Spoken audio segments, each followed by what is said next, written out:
Alright, let's get into it. This is terrifying. So a friend and I were camping near Colorado a few summers ago. There's a really cool abandoned railroad tunnel nearby, so we went to check it out. It was a hot day, so we rolled down our windows and started walking towards the tunnel. The entire walk there, we kept hearing these weird clicking noises, and since we read both pretty paranoid, we started looking around for whoever might be out there making noise. And we decided that we probably should get back to the car and leave, because it was starting to get dark anyway. While we're walking back, the clicking gets louder, and now we can see some sort of large shape in the distance.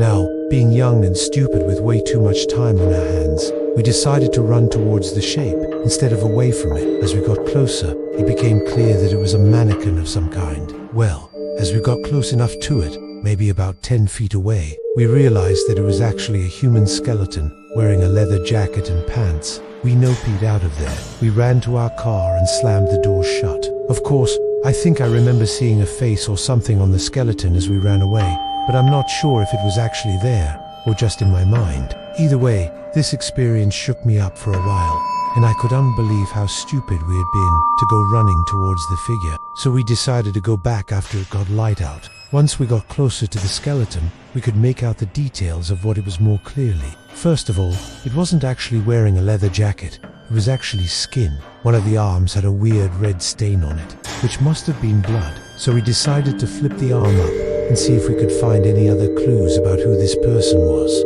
What we found instead was a tattoo on the arm, a large anchor with some nautical type patterns around it. My friend and I both decided to use our phones to try and search for a missing persons report with that tattoo on the site. After searching for a while, we finally found a name and a rough age range that the person went missing in, and I think it was a man. Either way, the timing of his disappearance matched up with us finding his skeleton out in the desert, so we decided that we needed to tell someone about what we found. We called the authorities and they basically told us to piss off and stopped answering our calls. This was very suspicious to us, so we took pictures of the skeleton and the tattoo and posted it online to see if anyone had any information. After a while, we got a reply from a woman saying that she recognized the tattoo and that it belonged to her father, who went missing in the early 2000s. She also confirmed that her dad was about the right age and general appearance of the skeleton.